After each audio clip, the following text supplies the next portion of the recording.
হুম। আসসালামু আলাইকুম। আজকে কথা বলবো লাইফের একটা কোর প্র্যাকটিস নিয়ে। প্র্যাকটিসটা হচ্ছে এরকম যে আমরা লাইফের প্রতি বোধহয় একটা টাইম পরে ইন্টারেস্ট হারায় ফেলাই। আমরা হলিডেতে যাই, আম আমরা আ বিভিন্ন প্রশিক্ষণ কেন্দ্রে যাওয়ার চেষ্টা করি, আমরা স্কুল কলেজে ভর্তি হই। নানান ফ্যাসিনেশন নিয়ে লাইফে আমরা ইন্টারেস্টিং করার চেষ্টা করি। কিন্তু বিষয়টা হচ্ছে লাইফের আসলে শর্টকাট মানে কোনো ওয়ে নেই আপনি ইন্টারেস্টিং বানানোর। এটার ইন্টারেস্টিং বানানোর একটাই দিক আছে, আমার অভিজ্ঞতা যেটা বলে সেটা হচ্ছে আপনার লার্নিং প্রসেসের মধ্যে আপনার থাকতে হবে। আপনি পিএইচডি হোল্ডার, আপনি পোস্ট গ্র্যাজুয়েট, আপনি আন্ডার গ্রেড করছেন, আপনি অনেক কিছু করছেন, ডাজেন্ট ম্যাটার।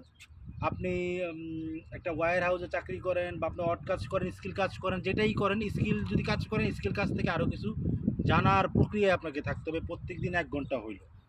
তাহলে মনে হয় যে আপনার লাইফটা আরও ইন্টারেস্টিং হবে।